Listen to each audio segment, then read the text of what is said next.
niveau des élitreuillages, je voudrais qu'on voit ces images parce que beaucoup ont dit que des automobilistes donc n'hésitaient pas à s'engager sur des routes fermées à la circulation, et une grande partie des élitreuillages donc, que les pompiers ont dû faire, c'était pour sauver donc, ces automobilistes. Quand vous voyez ces images, en tant que pompier, vous dites quoi ?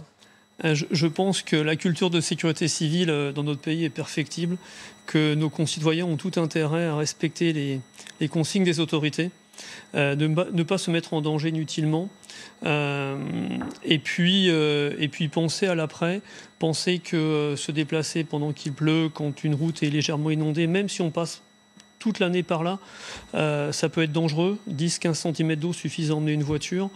Et effectivement... 10 à 15 cm d'eau. Ah oui. Après, elle va être emmenée dans le courant. Et on a un drame d'ailleurs de personnes qui ont été retrouvées dans leur voiture. Respecter aussi les consignes de bon sens. Il y a des zones qui n'ont plus de courant. Donc les gens vont nécessairement utiliser des groupes électrogènes. Les groupes électrogènes, ça se met dehors, puisque ça peut produire du monoxyde de carbone. Certaines zones, on en parlait hier aussi, ont des soucis d'eau potable, des coupures d'eau. Donc bien se rapprocher des mairies pour savoir si l'eau du robinet est utilisable ou pas. Globalement, il n'y a pas de problème, mais ponctuellement, ça peut être le cas dans certaines zones. Donc se renseigner. Et puis quand il y a un doute, il n'y a pas de doute, on utilise des bouteilles d'eau pour... Mais attention, l'eau potable, effectivement, il faut y penser à ça. Oui, alors, encore une fois, pas de danger majeur sur l'ensemble des zones, mais ponctuellement, dans certains villages, ça peut être le cas.